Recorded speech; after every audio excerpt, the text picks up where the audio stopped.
Oi, eu sou a Cris e essa é a Biblioteca Esmeralda. O vídeo de hoje é provavelmente o que eu mais amei criar o roteiro e tô amando gravar já, porque é pra falar da vida e obra de Mizuho Kusanagi, autora de Akatsuki no Yona, meu mangá favorito, talvez a frase mais escutada aqui neste canal. Enfim, Akatsuki no Yona foi anunciado em dezembro do ano passado pela JBC e vai sair agora no segundo semestre, em uma edição 2 em 1.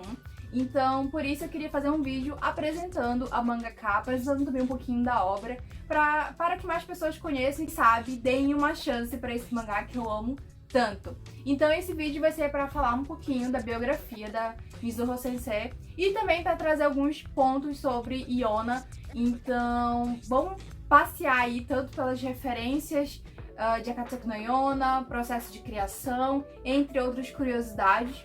Eu tô aqui com o meu notebook aberto porque a pesquisa ficou bem longa e eu não quis escrever, então desculpa se eu parar um pouquinho pra olhar ali e acolá.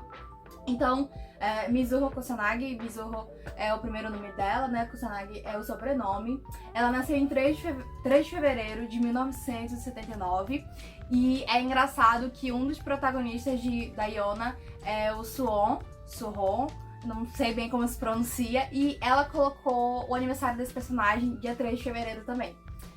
O que é interessante porque esse personagem é meio que um anti-herói, meio vilão, então eu não colocaria junto do meu aniversário, mas tudo bem. Ela nasceu em Kumamoto, que fica no sul do Japão, a uns 900 km de Tóquio. Não é tão perto assim da capital, mas também não é assim, completamente distante, né? Com 10 anos ela já sabia que queria ser mangaka. Desde criança ela já gostava de desenhar, com 9, 10 anos por aí. Ela gostava muito de desenhar e não se via em outra profissão que não envolvesse desenho. Mas ela gostava principalmente da ideia de ser mangaka. Eu pesquisei algumas entrevistas dela e eu vou citar vários trechos de várias entrevistas misturado e tal. E no final, aqui na descrição, eu vou deixar o link de todas as entrevistas, tá? Então eu peguei algumas que ela deu entrevista pro Japão, pra Barcelona. Então eu vou falar um pouquinho dessas entrevistas também aqui no meio. Mas todas as minhas referências vão estar aí na descrição. Então ela diz assim: quando eu tinha 9 ou 10 anos, mais ou menos, tudo começou. Quando eu era pequena, eu gostava de criar histórias e desenhar. Eu queria ser mangaka. Só tinha uma escolha: ser mangaka. E eu acho isso muito bacana porque as pessoas veem o fazer mangá de um jeito muito negativo, né? E pra ela sempre foi a única opção. Eu acho isso muito legal. Uma coisa interessante sobre mangakas é que eles, em geral, preferem o anonimato. Então, eles não mostram muito o próprio rosto, não deixam que as pessoas tirem fotos deles, etc. Por diversas questões, tanto de segurança, de liberdade pra ele vir, sem ter uma leva de fãs em cima deles. E também pela questão da timidez, que é o caso da Kusanagi Mizuho. Ela é bastante tímida, então ela apresenta a si mesmo, os familiares e os assistentes dela como suricatos, né? O que é muito fofo. Só que eu tava relendo o mangá e nos primeiros volumes, nos primeiros 10, 11 volumes, ela mostra um pouquinho de como ela é, né? Uma mulher japonesa jovem, baixa, e de cabelo curto, só que depois de um tempo ela começa a se apresentar principalmente como suricato e às vezes como uma lhama. Se você entrar no Twitter da autora, ela tá como uma lhama, mas enfim, eu só achei fofo. Ela explica que não tem um grande significado por trás disso, é mais a questão de, tipo, realmente ela escolheu ali, e também porque ela vem de uma família de baixinhos, então era uma maneira de demonstrar a família dela. Eu acho isso muito fofo. Ela também diz que tem dificuldade com o desenho digital, então ela ainda é muito do tradicional, o que dá pra perceber realmente porque ela posta muitos esboços de arte em aquarela, então tudo feito à mão, tudo feito ali com a equipe dela, e geralmente quando posta alguma arte digital ela percebe que foi um tratamento da editora, o que não é uma crítica, é um jeito de trabalhar, e eu acho que os desenhos dela são muito bonitos. Ela começou nesse mundo de mangás aos 18 anos e até os 22 ela foi ajudante de Yoko Matsushita, que é uma autora da revista e editora Hana Toyumei. Lembrem desse nome, ele é muito importante pra nós. Então vejam, ela começou muito novinha, gente, com 18 anos ela já estava sendo assistente de mangaka. O assistente de mangaka, ele trabalha alguns elementos que não envolvem necessariamente o desenho principal e a história, roteiro, né? Então eles vão meio que dar retoques e aplicar alguns elementos ali do mangá. Tipo, ela faz todo o desenho, mas quem acrescenta o preto na roupa do personagem, no cabelo do personagem, são os assistentes. Em geral é isso. Em 1999, ela começa a publicar de forma independente os famosos eu talvez não consiga pronunciar, doujinshis, BL, né? Então são histórias baseadas em obras de mangá e enfim, só que com um teor romântico entre dois protagonistas masculinos. Então, basicamente, ela fazia fanfic, tá? Então, há 20 anos atrás, Mizuho Sensei estava fazendo fanfic aí dos mangás favoritos dela. E aí, ela estreia em 2003 com Yoiko no Kokoroe. Desculpa as pronúncias, gente, mas japonês é um pouco complicado, né? E ela começa a publicar já na Hanato Yume, porque ela já tinha trabalhado como assistente e a primeira obra, e na verdade todas as obras dela saem nessa revista / editora. E essa estreia foi finalizada com 2 volumes. E em 2004, apenas um ano depois, ela publica Mugen Espiral, que eu gosto muito desse mangá, também sai pela Hanato Yume, né? Só que ele é cancelado com 2 volumes, o que é uma pena, porque dá pra perceber que a história poderia ir bem mais longe, eu já li, né? E tem uma pegada meio Yu Yu Hakusho, então eu gosto bastante, ele é bem divertido. Em 2005, ela publica Game Rush, tudo pela Hanato Yume, né? Só que também foi cancelado em 2 volumes, então vejam. A estreia dela, por mais que todo ano ela estivesse publicando algo novo, não tava engrenando, sabe? O público ainda não tinha curtido muito. Não sei se era uma questão de estilo de arte, de roteiro, mas as pessoas ainda não estavam dando atenção pra Mizuho Sensei. Em 2005, ela publica NG Life, provavelmente não é essa pronúncia, mas enfim, também na Hanato Yume, com 9 volumes. E aí já começa a ter, assim, um pouco mais de atenção, já foi uma série um pouco maior, então o Japão começa a prestar atenção na Mizuho Sensei. Em 2009, ela publica a One Shot, né, uma história curta de apenas algumas poucas páginas ali, Kurori Hime to Kawaki no O. Gente, eu vou estar colocando aqui os nomes em japonês, mas, gente, é complicado de pronunciar, né? Então, como eu falei, é uma one shot, né, uma história curta. E na mesma época, ela publica Akatsuki no Yona, que é o meu mangá favorito, que é a coisa mais incrível do mundo. E a gente vai falar um pouquinho sobre ele depois, mas a obra está em andamento com 41 volumes. Em 2014, ela publica outra one-shot, que é Boku no Kotori-san, que eu gosto muito, é bem legal. É uma das poucas obras dela que é ambientada, assim, no mundo real, que não envolve nada de fantasia, nada de ação e aventura. É só um romance muito gostosinho, e eu gosto muito. Mas depois disso, desde então ela não vem produzindo nada além de Akatsuki no Yona. Então, basicamente, sobre Mizuho Sensei, nós temos isso, sabe? Eu sei que é pouco, mas os mangakás preferem não falar muito da sua vida pessoal, então a gente não tem grandes detalhes sobre ela, mas já dá pra entender que ela é uma pessoa tímida, com muitas produções na mesma revista. Também tem essa coisa do foco no desenho tradicional e ainda não no digital. Eu gosto muito de saber desses detalhes da produção. Mas vamos falar mesmo de Iona, a Princesa do Alvorecer. Eu ainda não tenho aqui a edição brasileira, porque ela vai sair apenas em 7 de agosto, pra quem comprou na pré-venda da Amazon. Se você é de São Paulo ou esteve no Anime Friends agora em julho, a edição já estava disponível por lá. Enfim, de toda forma, eu tô aqui com a ediçãozinha japonesa e eu tenho algumas outras edições de Iona, e se você quiser saber mais sobre isso, eu vou deixar aqui nos cards e também na descrição um vídeo em que eu mostro toda a minha coleção desse mangá de outros países também. Então, Iona saiu, o primeiro capítulo saiu em agosto de 2009 na Hanato Yume e o primeiro volume sai em janeiro de 2010. Hoje o mangá, pelo menos no último dado que consta, ele tem mais de 14 milhões de cópias em circulação. E isso é muita coisa, tá? Vamos lá pra sinopse, pra quem não conhece essa história, pra quem quer entender um pouquinho mais do que é Akatsuki no Yona, ou no caso agora no Brasil, Iona, a Princesa do Alvorecer. A gente vai acompanhar a história da Iona, que ela é uma princesa do reino de Kouka. Ela é a única princesa desse reino e ela vive uma vida de luxo, uma vida tranquila, uma vida muito pacífica, porque o pai dela, o rei Yu, ele é contra a guerra, ele é um pacifista a todo custo. Ele prefere que o reino enfraqueça, ele prefere que o reino passe por dificuldades do que enfrentar uma guerra, uma disputa com outros países. E ele deixa a Iona muito fechada ali no castelo, ela nunca pôde sair. E ela não conhece o mundo real. Ela é uma princesa extremamente mimada. Então ela é, no início, um pouco chatinha, sabe? Então ela é uma personagem que aparentemente é muito egoísta, ela é muito mimada. Ela não tem nada de grande ali nela. E o passatempo dela é ser apaixonada pelo primo e ficar ali, ai, pensando em cabelo, cosméticos e coisas assim. Até que no aniversário de 16 anos ela é traída de uma forma muito cruel. E o reino ali passa por um golpe e muitas coisas acontecem. Ela acaba perdendo um ente querido no meio desse golpe e o mundo dela vira de cabeça pra baixo. A única coisa que não muda é o Haku. O Haku é o melhor amigo, na verdade um amigo de infância e guarda-costas da Iona. Ele também é líder, ele é general de uma tribo.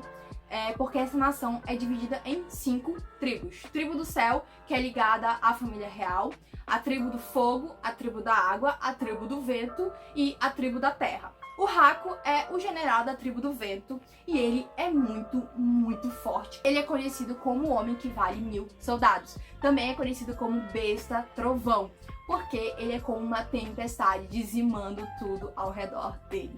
Então ele é muito forte, ele é muito legal. E ele sempre esteve ali pela Iona, ele sempre cuidou dela. Então quando esse golpe acontece e a Iona perde a vida que ela tinha, a única pessoa que fica ao lado dela é o Haku. E eles precisam fugir do castelo, assim, como criminosos e tentar sobreviver. No meio de tudo isso, a Iona acaba se deparando com uma profecia que um rei vermelho reuniria 4 dragões. O dragão azul, o dragão verde, o dragão branco e o dragão amarelo. E esses dragões teriam imensos poderes que respondiam apenas a esse rei vermelho, né? Ao dragão vermelho. No começo da história, parece que é aquela menina mimada.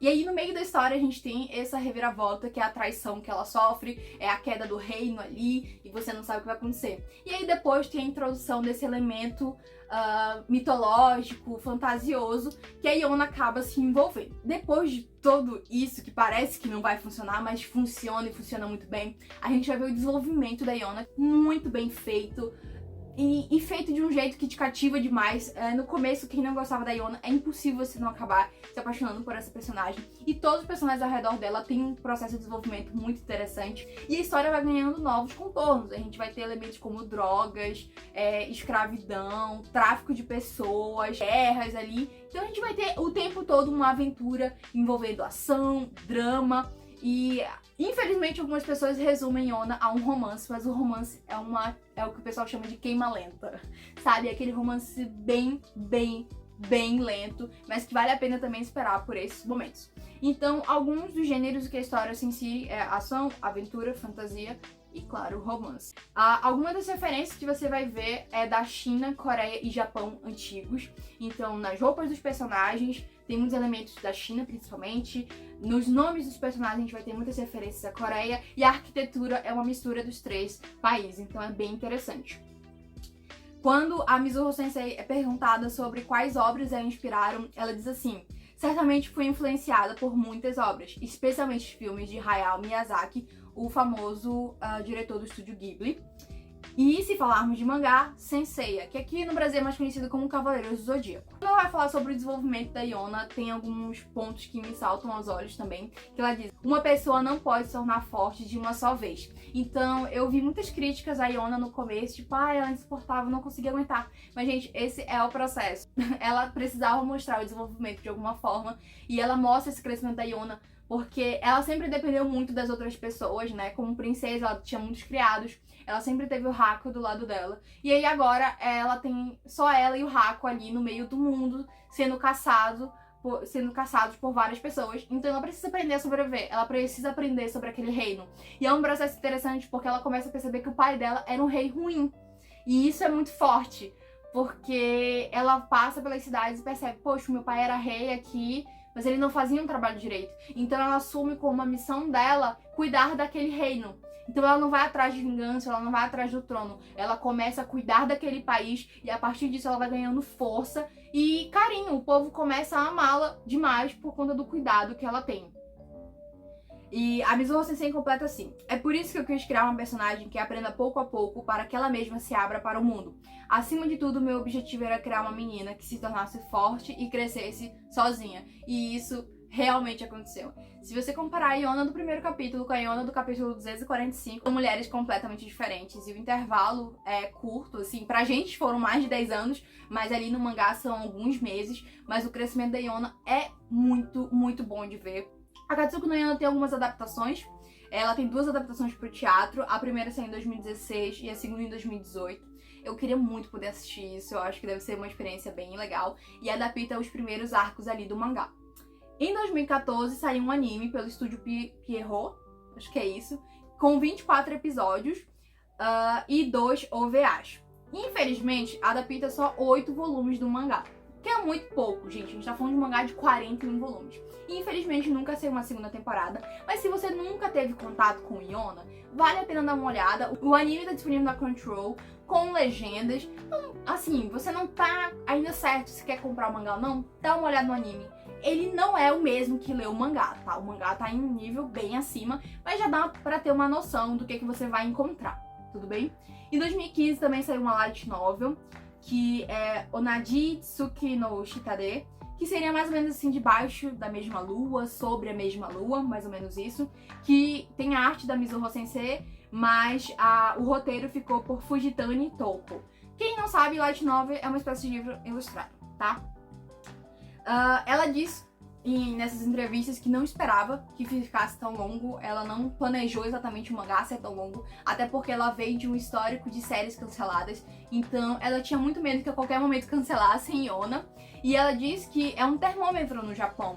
Se uma série faz sucesso, ela ganha mais volumes, ficam mais longas. Daí, tipo, One Piece, que tem mais de 100 volumes. Então, quanto mais sucesso faz, mais longo ele é. E se o mangá chegou a 41 volumes, eu posso te garantir que ele tá fazendo sucesso. Ele tá vendendo. E eu acho muito bonito alguns trechos da entrevista dela que ela diz assim: mas como eu estou publicando já faz um bom tempo, aos poucos o número de leitores foi aumentando.